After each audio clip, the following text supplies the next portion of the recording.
Je le disais en instant, l'Arabie Saoudite entend investir 8 milliards de dollars en Égypte et apporter aussi une aide pétrolière pendant 5 ans à ce pays. L'annonce a été faite mardi au terme d'une visite au Caire du vice-prince héritier et ministre saoudien de la Défense Mohamed Ben Slam. En dehors de ces investissements annoncés, les navires saoudiens soutiendront le trafic dans le canal de Suez. Notons que le royaume saoudien, qui est le premier exportateur mondial de pétrole, avait déjà apporté une aide de plusieurs milliards de dollars à l'Égypte après la destitution en 2013 du président Mohamed Morsi. Direction maintenant le Kenya. Une conférence ministérielle de l'OMC, entendez, Organisation mondiale du commerce, s'est ouverte mardi à Nairobi. Cette conférence, la première du genre en Afrique, apparaît comme la dernière chance de faire avancer le cycle de Doha, actuellement dans l'impasse. Cette rencontre est déterminante pour le sort de l'Organisation mondiale du commerce.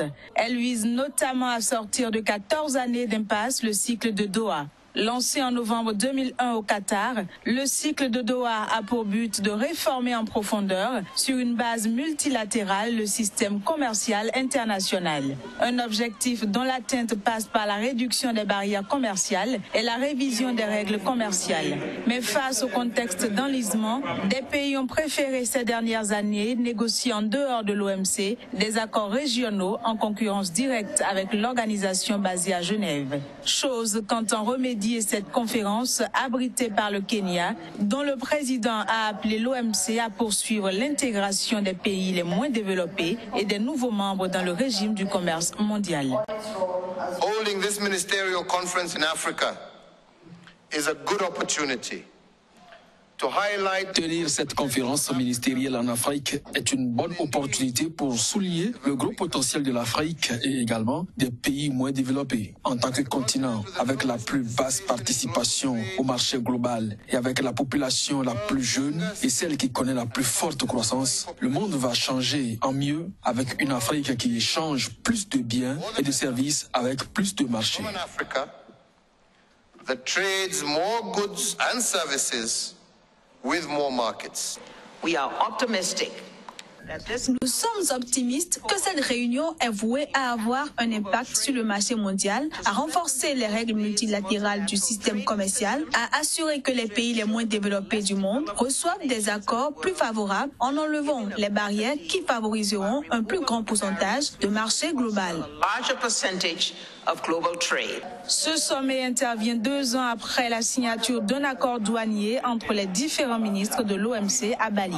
Un accord multilatéral, le premier depuis la création de l'organisation en 1995, censé relancer le commerce mondial. Aux États-Unis, la Banque centrale américaine devrait ce mercredi prendre la décision historique de relever ses taux d'intérêt après 7 ans de politique à taux zéro. Occasion justement pour certains économistes d'estimer que cette décision interviendrait trop tôt. Les chances que la Banque centrale américaine relève les taux d'intérêt sur les fonds fédéraux sont très élevées. Cette décision serait une première, puisque depuis presque 10 ans, la Banque centrale américaine n'a plus jamais agi sur les taux à la hausse. Des taux, qu'il faut le préciser, sont à zéro depuis 2008. Une réforme dont pourrait pourtant bien se passer la Banque centrale américaine, à en croire cet économiste.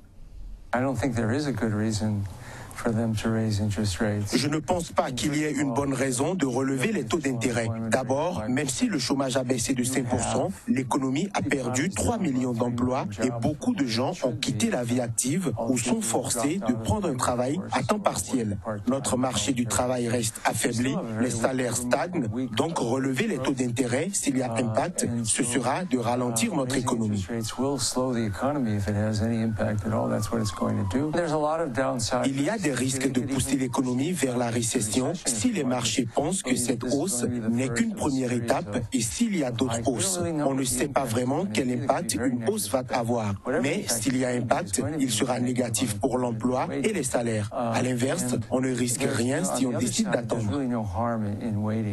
Les taux d'intérêt sont généralement revus à la hausse lorsqu'il y a risque d'inflation. Et cela fait 6 ans que l'inflation est en dessous du taux de 2% voulu par la Fed. Sur une période d'1 an, la Banque centrale américaine se situe à 0,2% pour l'indice des prix principaux de la consommation privative, baromètre préféré de la Fed.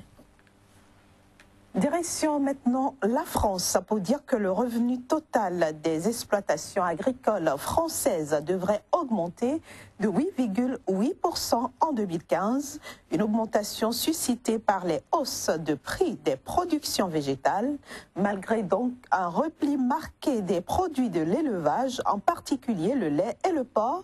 Eh bien, les agriculteurs français devraient dégager un revenu global avant impôt de 26,1 milliards d'euros cette année sur une production hors subvention estimée stable à 114,6 milliards d'euros. En Chine, maintenant, les enchères d'automne ont déjoué les pronostics. En effet, ces enchères ne s'achèvent pas dans l'euphorie, mais elles ont tout de même confirmé l'importance du marché asiatique et l'émergence de nouveaux profils de collectionneurs. Il n'y en aurait que 2 exemplaires dans le monde, un appareil photo dissimulé dans un paquet de cigarettes, un gadget à la James Bond inventé pour l'armée américaine au lendemain de la Seconde Guerre mondiale. Cette vente aux enchères d'appareils photo rares ou insolites à Hong Kong s'inscrit dans une nouvelle tendance, les ventes spécialisées.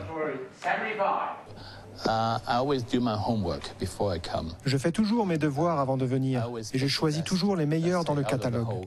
Je choisis les 10 meilleurs qui sont d'après moi à un prix raisonnable et tous les prix au-delà, je n'achète pas.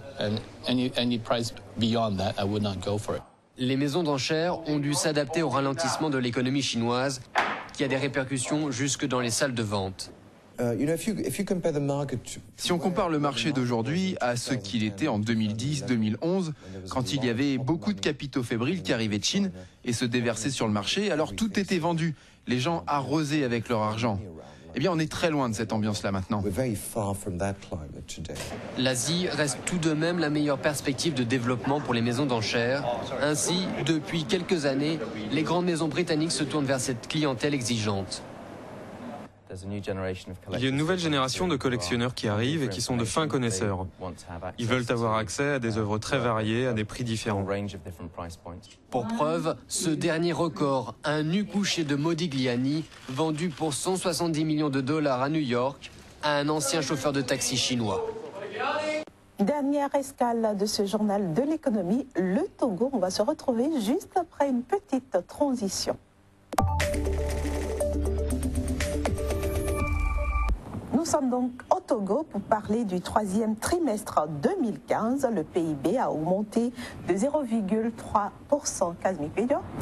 Bien sûr, Inès, au titre du 3e trimestre 2015, donc le Togo a travaillé un peu plus que le second trimestre où le pays est resté un peu stable en termes de production du produit intérieur brut. Donc le pays a obtenu une croissance de 0,3%. C'est quand même à l'actif du pays parce que ce n'est pas gagné à l'avance dans une situation marquée par une crise internationale reconnu, notamment au niveau du pétrole, et aussi dans un pays frappé par le réchauffement climatique où forcément les pluies ne sont plus, les saisons du moins ne sont plus ce qu'elles étaient par le passé. Donc forcément, les collectivités privées, notamment les agriculteurs, ont donné un peu plus de force pour pouvoir produire davantage, et également le secteur minier au niveau du pays a produit un peu plus. Donc voilà, le Togo s'en sort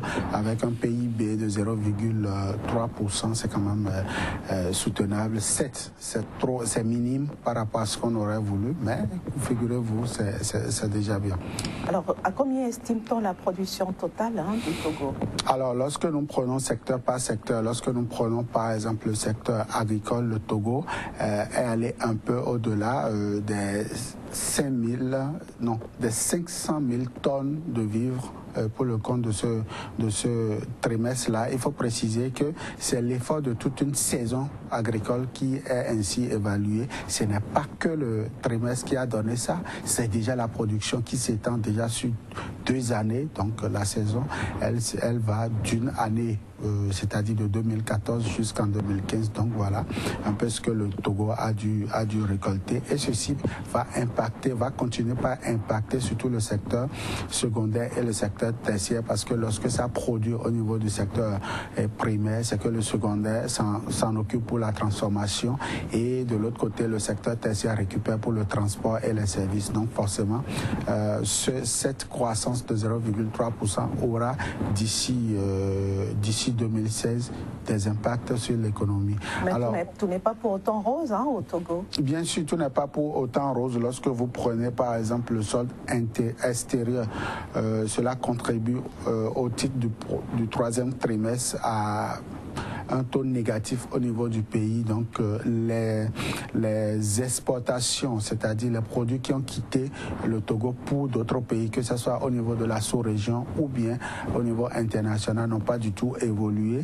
Le Togo a enregistré une baisse de moins 0,7% pour le compte de ce même trimestre-là. Donc forcément, les exportations n'ont pas donné ce que ça devrait être. Or, c'est normalement ces exportations-là qui devraient normalement impacter l'économie du pays. Figurez-vous, je l'ai expliqué tout à l'heure, il faut attendre 3-4 mois pour voir les produits ainsi issus du secteur primaire transformés au niveau du secondaire et quitte à atteindre le secteur tertiaire. Donc forcément, il y a encore du chemin pour ce taux de croissance qui vient d'être annoncé. Alors comment est-ce que 2016, qui pointe à l'horizon, s'annonce pour l'économie togolaise?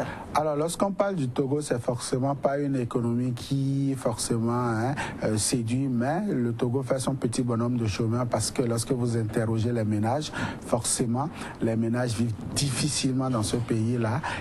Le maïs coûte un peu cher au niveau du pays, mais pour 2016, on annonce déjà quelques bouffées d'oxygène pour les ménages. Les ménages pourront davantage maximiser. On pourra aujourd'hui assister certainement à 3 repas au quotidien. On pourra assister à un panier de la ménagère un peu plus allégé, parce que, figurez-vous, la raffinerie au niveau du pays a repris aussi du service selon les informations que nous avons. Donc forcément, tout cela combiné dans un même panier pourra donner une aisance économique aux ménages. Toujours est-il qu'il faut préciser qu'entre la croissance économique du pays et le PIB par habitant, il y a forcément des déphasages au niveau de nos pays. Donc il va falloir combiner les deux pour que les ménages puissent mieux se sentir.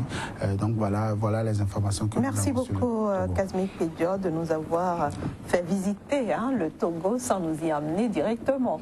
En tout cas, on va déjà se donner rendez-vous demain pour une autre édition du Journal de l'économie. Ce fut un plaisir de vous avoir eu sur ce plateau. Ce fut aussi un plaisir, chers amis téléspectateurs, d'avoir passé ces quelques minutes en votre compagnie. On se dit à demain.